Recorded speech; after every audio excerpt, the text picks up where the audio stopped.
नमस्कार, आज तारीख 14 सितंबर दिन रविवार। आप सुन रहे हैं द लेंस का न्यूज पॉडकास्ट राउंड अप। मैं हूं पूनम ऋतु सेन। करते हैं खबरों की शुरुआत। प्रधानमंत्री नरेंद्र मोदी का रविवार को पूर्वोत्तर राज्यों के दौरे का दूसरा दिन था। शनिवार को मणिपुर, मिजोरम के बाद रात में वे असम पहुंचे। रविवार सुबह उन्होंने असम में 18,530 करोड़ रुपए की परियोजनाओं का लोकार्पण करते हुए कहा कि उन्हें कांग्रेस पार्टी द्वारा भारत रत्न से सम्मानित और महान गायक संगीतकार भूपेन हजारिका के अपमान पर दुख हुआ है। उन्होंने आगे कहा कि 1962 के चीनी आक्रमण के दौरान पूर्व प्रधानमंत्री जवाहरलाल नेहरू द्वारा असम के लोगों को दिए गए घाव अभी तक भरे नहीं हैं।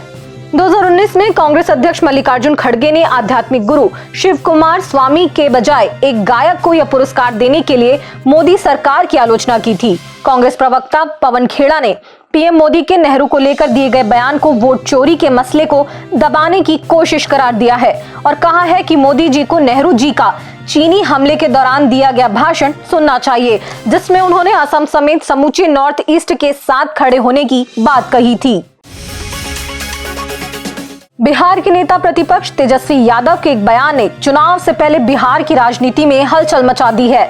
मुजफ्फरपुर के कांटी हाई स्कूल में कार्यकर्ताओं को संबोधित करते हुए तेजस्वी ने ऐलान किया कि बिहार की 243 सीटों पर तेजस्वी चुनाव लड़ेगा। तेजस्वी के इस बयान से खलबली मच गई है। तेजस्वी यादव ने शुरुआत में प्रधानमंत्री नरेंद्र मोदी पर निशाना साधा और फिर पिता लालू प्रसाद यादव की उपलब्धियों का जिक्र किया। अपने भाषण के आखिर में तेजस्वी ने कहा, हम फिर आएंगे। आप सब ये समझ लीजिए कि बिहार की हर सीट पर तेजस्वी चुनाव लड़ रहा है। अपने भाषण के दौरान उन्हें मुजफ्फरपुर, गायघाट, बोचहा और कांटी सीट का जिक्र किया। तेजस्वी के इन बयानों ने बिहार की राजनीति में महागठबंधन के अस्तित्व और सीट बंटवारे को लेकर चर्चाएं शुरू हो गई है।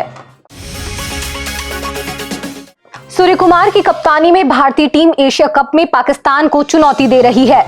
दुबई इंटरनेशनल स्टेडियम में पाकिस्तान के खिलाफ होने वाले एशिया कप मैच में भारत के प्लेयर्स काली पट्टी बांधकर खेल रहे हैं।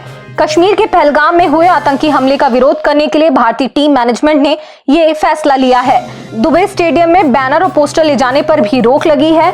22 अप्रैल को पहलगाम में हुए आतंकी हमले में 26 लोगों ने जान गंवाई थी। एशिया कप यूएई में खेला जा रहा है। भारत और पाकिस्तान दोनों ही टीमों ने अपने पहले मैच में जीत हासिल की है। आज होने वाले मुकाबले को जीतने वाली टीम का सुपर 4 में पहुंचना लगभग पक्का हो जाएगा। नेपाल की अंतरिम प्रधानमंत्री सुशीला कार्की ने कार्यभार संभालने के बाद कहा कि जेनजी आंदोलन में मारे गए लोगों को शहीद घोषित किया जाएगा। पीड़ितों के परिजनों को 10-10 लाख नेपाली रुपए का मुआवजा भी दिया जाएगा। नेपाल हिंसा में मरने वालों की संख्या 72 हो गई है। इनमें एक भारतीय महिला भी शामिल है। कार्की ने भ्रष्टाचार को खत्म करने का भी संकल्प लिया। उन्होंने कहा, नेपाल में पहली बार 27 घंटे तक लगातार आंदोलन हुआ। कार्की बोली, मैं 6 महीने से ज्यादा समय तक सत्ता में नहीं रहूंगी और नवनिर्वाचित सांसद को अधिकार सौंप दूंगी। 12 सितंबर को पीएम का पद संभालने के बाद कार्की को नेपाल में 5 मार्च 2026 तक आम चुनाव कराने की जिम्मेदारी दी गई है। ब्रिटेन में अवैध अप्रवासियों की बढ़ती आबादी के खिलाफ शनिवार को लंदन में प्रदर्शन हुआ। इसमें 1 लाख से ज्यादा लोग शामिल हुए। इस प्रोटेस्ट को यूनाइटेड द किंगडम नाम दिया गया, जिसे एंटी इमिग्रेशन नेता टॉमी रॉबिन्सन ने लीड किया। इसे देश की सबसे बड़ी दक्षिणपंथी रैली माना जा रहा है। इस प्रदर्शन में टेस्ला मालिक एलॉन मस्क वीडियो के जरिए शामिल हुए। मीडिया चैनल द इंडिपेंडेंट के मुताबिक उन्होंने टॉमी रॉबिन्सन से बात की। मस्क ने कहा, हिंसा तुम्हारे पास आ रही है, या तो लड़ो या मरो। मस्क ने ब्रिटेन में संसद भंग करने की मांग की। उन्होंने कहा, सरकार बदलनी होगी। इस हिंसा के बीच ब्रिटेन के प्रधानमंत्री कीर स्टारमर उस वक्त फुटबॉल मैच देख रहे थे। वे अपने बेटे के साथ लंदन के एमिरेट्स स्टेडियम में थे जब शहर में हिंसा हो रही थी। छत्तीसगढ़ के बीजापुर के विधायक विक्रम मंडावी ने आदिवासियों की जमीन की खरीद बिक्री पर राज्यपाल रमेन डेका को पत्र लिखा है। उन्होंने जमीन की खरीदी बिक्री पर तत्काल रोक लगाने की मांग की है। विधायक विक्रम मंडावी ने राज्यपाल को भेजे पत्र में लिखा, बीजापुर, सुकमा, दंतेवाड़ा और नारायणपुर जिलों में आदिवासियों की जमीन की खरीद बिक्री बड़े पैमाने पर हो रही है। उन्होंने आगे लिखा, बस्तर 5वीं अनुसूची क्षेत्र में आता है। आदिवासी आदिकाल से यहाँ रह रहे हैं। जमीनों की खरीद बिक्री करने के लिए उद्योगपति और भूमाफिया जमीन मालिकों को लाखों रुपए का लालच देकर आदिवासियों से पुश्तैनी जमीन खरीद रहे हैं। विधायक विक्रम मंडावी ने पत्र में राज्यपाल से मांग की है कि बीजापुर, दंतेवाड़ा, सुकमा और नारायणपुर क्षेत्र में रहने वाले आदिवासियों की जमीन खरीद बिक्री पर तत्काल प्रतिबंध लगाए, ताकि बस्तर में आदिवासियों की पुश्तैनी जमीन को संरक्षित रखा जा सके। अब मुद्दा सोशल है में बात पश्चिम बंगाल की मुख्यमंत्री ममता बनर्जी के पोस्ट की। ममता बनर्जी ने सोशल मीडिया में हिंदी दिवस की शुभकामनाएं दी है। उन्होंने एक्स में लिखा, आज हिंदी दिवस है। इस अवसर पर सभी हिंदी भाषी भाई बहनों को मेरी हार्दिक शुभकामनाएं। प्रत्येक वर्ष हम श्रद्धा के साथ हिंदी दिवस मनाते हैं। हम सभी भाषाओं के प्रति श्रद्धावान हैं। इस संदर्भ में कहूं तो वर्ष 2011 के बाद से राज्य में हिंदी भाषी लोगों के विकास के लिए हमने कई अहम कदम उठाए हैं। जिन क्षेत्रों में 10% से अधिक लोग हिंदी भाषा में बात करते हैं, वहां हिंदी को सरकारी भाषा का दर्जा दिया गया है।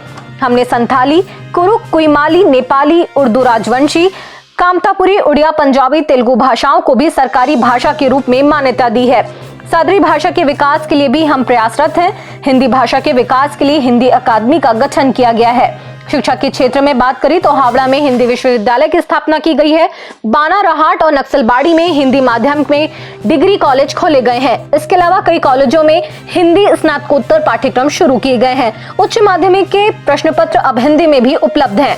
रविंद्र मुक्त विद्यालय के छात्र छात्राएं हिंदी भाषा में माध्यमिक परीक्षा दे पा रहे हैं। असंगठित क्षेत्र में कार्यरत हिंदी भाषी लोगों समेत अन्य लोगों के लिए निःशुल्क सामाजिक सुरक्षा योजनाएं शुरू की गई हैं। गंगा सागर मेले के मद्देनजर उस क्षेत्र में उत्कृष्ट आधारभूत संरचना विकसित की गई है। हिंदी भाषी समुदाय की भावनाओं का सम्मान करते हुए राज्य सरकार ने छठ पूजा के उपलक्ष्य में 2 दिन की सरकारी छुट्टी की घोषणा की है। हिंदी दिवस पर मेरा अभिनंदन ग्रहण करें। आज के लिए बस इतना ही। कल मुलाकात होगी नई खबरों के साथ। तब तक के लिए पढ़ते रहिए thelens.in। इसके अलावा हमारे YouTube चैनल को भी लाइक करें, शेयर करें और सब्सक्राइब करें। शुक्रिया।